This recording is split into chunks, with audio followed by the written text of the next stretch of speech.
E aí, eu vou atualizar uma notícia que a gente falou na semana passada. Lembra do hacker trapalhão, gente? O hacker trapalhão que ficava mandando foto, ficava falando da vida dele pro Gregório do Vivier? Que tinha a foto do Luigi, do Mario, e o Gregório chamava ele de Luigi? O hacker que usa o Windows, esse mesmo. O hacker que usa o Windows XP? Então, essa história tá esquisita pra caralho, assim. Essa história do... O hacker carente, esse mesmo. Olha só.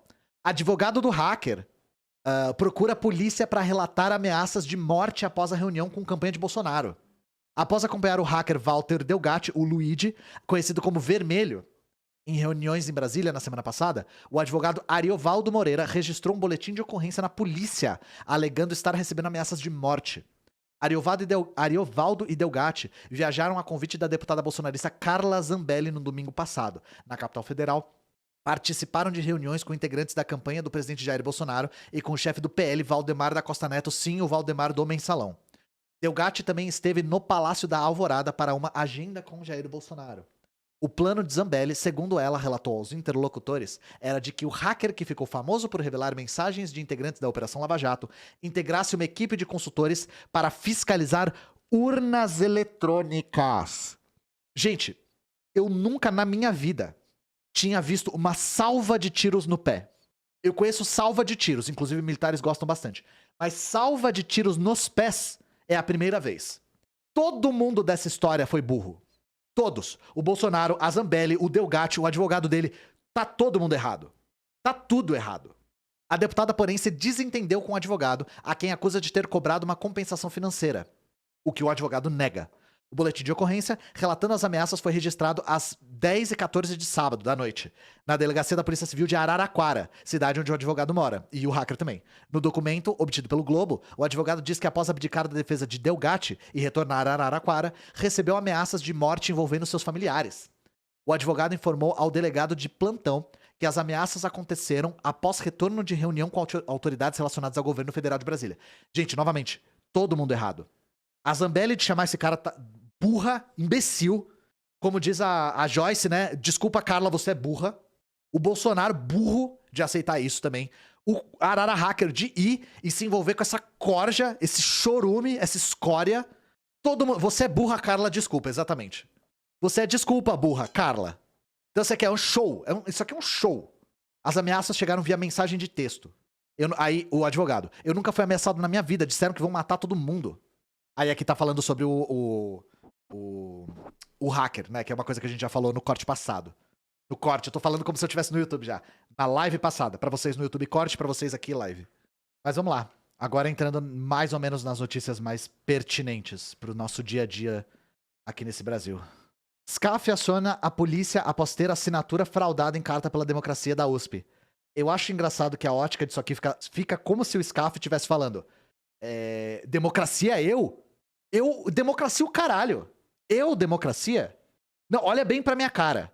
Olha pra minha cara e diz que eu, SCAF, vou assinar um documento pró-democracia. Você parece que não conhece ele? Nesse sábado, o ex-presidente da Fiesp, Paulo SCAF, registrou um boletim de ocorrência após ter a sua assinatura inserida na Carta pela Democracia. Nem da USP, nem da Fiesp, nenhuma. Assim como fizeram comigo, devem ter feito com muitos. Uma vergonha. Na data dos fatos, o declarante Paulo Antônio SCAF recebeu contato telefônico de um jornalista do jornal Folha de São Paulo informando que seu nome constava como signatário na Carta pela Democracia organizada pela Faculdade de Direito da Universidade de São Paulo, afirma o boletim registrado. Como jamais após a sua assinatura em referido documento e não forneceu seus dados pessoais para tanto, fez contato seu advogado que buscou os responsáveis pela carta para a retirada da assinatura fraudulenta, o que de fato foi feito. Consigna nesse ato que foi feito uso indevido de seus dados e que deseja ver os fatos investigados. Então vamos lá. Claro que isso aqui é um pouco engraçado, né? Porque tipo, o SCAF tá meio que falando democracia onde já se viu, mas algumas pessoas estão fazendo uma falsa polêmica a respeito da Sofia Manzano e do Leonardo Péricles terem assinado a carta. Eu sugiro, gente, com todo respeito, antes de fazerem juízo de algum tipo de postura de algum partido, verificar a justificativa desse partido por tê-lo feito, tá? É uma dica geral. Você não precisa concordar depois, mas é imprescindível que você, pelo menos, se inteire da decisão, tá? Não veja só o fato e tire as suas conclusões. Você precisa compreender no mínimo, pra tirar uma conclusão, a razão pela qual isso foi feito, tá?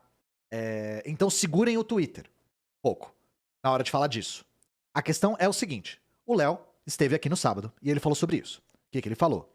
Ele falou, nós não acreditamos que o Brasil é uma democracia. Não é uma democracia. Se você for pra periferia, pra favela, nunca teve democracia. Só que dá pra ficar pior. Uma ditadura, como foi a ditadura de 64, é pior. Uma ditadura como a que o Bolsonaro quer colocar, quer implementar, que as Forças Armadas querem implementar, é pior. Então, por mais que nós não estamos numa democracia, nós não estamos vivendo uma democracia plena, dá pra piorar. E esse golpe vai piorar as coisas. Na leitura da UP e do PCB, é necessário fazer tudo que está ao nosso alcance, tudo, pra impedir que isso aconteça. Porque a qualidade de vida da classe trabalhadora é prioridade. E eu concordo com eles. Eu concordo com eles. Essas pessoas que estão falando que... o Brasil já vive ditadura, o que é mais uma ditadura? O golpe do Bolsonaro não vai mudar nada, porque na periferia nunca teve democracia. A gente tem um nome pra isso, esquerdismo. O nome disso é esquerdismo. Já foi teorizado por Lenin e é aplicado até hoje no mesmo sentido. Isso é postura de ultra-revolucionário. E aí só observem quais partidos estão com essa postura. Eu não preciso dizer nada, gente. Não é de agora, é de sempre, tá? A questão é, por que que eu tô pedindo pra vocês analisarem a posição dos dois partidos? Por quê? Porque nem a UP nem o PCB são ingênuos de achar que carta para a democracia e eleição do Lula vão acabar com o fascismo, tá? Nenhum dos dois vai acabar com o fascismo. Nós temos que fazer tudo que é necessário, mas mobilizar a nossa população, construir poder popular, ir pras ruas e lutar pela política todos os dias, não só no dia das eleições. Então são as duas coisas. Pode discordar? Claro. Só que precisa entender. Principalmente porque esse tipo de sectarismo no nosso campo político é muito prejudicial, tá? Muito prejudicial. Quem tá do nosso lado da trincheira merece, no mínimo, nosso respeito, tá? No mínimo. E tirar esse juízo sem aprofundar a questão é falta de respeito. Deixa eu ver o que mais que tem aqui. Perfis bolsonaristas vencem batalha de engajamento nas redes após leitura da carta pró-democracia. Gente, na hora que eu li isso aqui veio a primeira coisa na minha mente. Perfis bolsonaristas vencem batalha de engajamento. O bolsonarismo é conhecido por fazer o quê nas redes? Qual é a fama que o bolsonarismo tem de fazer? Qual que é o método que eles usam nas redes? Bot? Por que... Aí, eu já recebi essa pergunta. Pô, por que comunista não faz a mesma coisa? Por que não usa bot? Por que não usa disparo em massa? Gente, por que comunista não tem que fazer isso? Aliás, por que comunista não pode fazer isso? Por que eu não posso fazer disparo em massa? Porque não é difícil. Não é só dinheiro. Não é difícil. É porque a gente vai preso. Pra nós, a lei funciona. Pra nós, a lei funciona. Se qualquer comunista fizer isso, leva cana. Perfis bolsonaristas dominaram o debate digital no Twitter, com maior engajamento nos posts sobre a leitura da carta às brasileiras e brasileiros da Faculdade de Direito da USP ontem. Segundo o levantamento da Bytes, das 25 publicações mais compartilhadas, só 4 não pertencem a apoiadores do presidente Jair Bolsonaro. Mas a ampla cobertura da imprensa sobre o tema, com perfis que têm milhões de seguidores nas redes, fez com que o assunto furasse a bolha mais politizada. A estratégia do bolsonarismo de ironizar os atos pela democracia e classificá-los como um movimento das elites tem funcionado segundo a Bytes. Ao todo foram 118 mil menções ao tema até às 5 da tarde da quinta-feira. Entre os posts mais compartilhados, um é do senador Flávio Biruleibe, que diz defender a democracia prevista na Constituição Federal e não a carta do ex-presidiário. Relaxa. Flávio, você não vai ser ex-presidiário, tá? Só vou falar isso. O post teve 6,3 mil curtidas e 1,3 mil compartilhamentos. Na boa, não é muito, tá? 6 mil curtidas não é um negócio extraordinário. Não é um negócio absurdo. 6 mil não é tanto. Eu tô com 2.200 pessoas me vendo ao vivo agora. 6 mil não é tanta coisa, tá?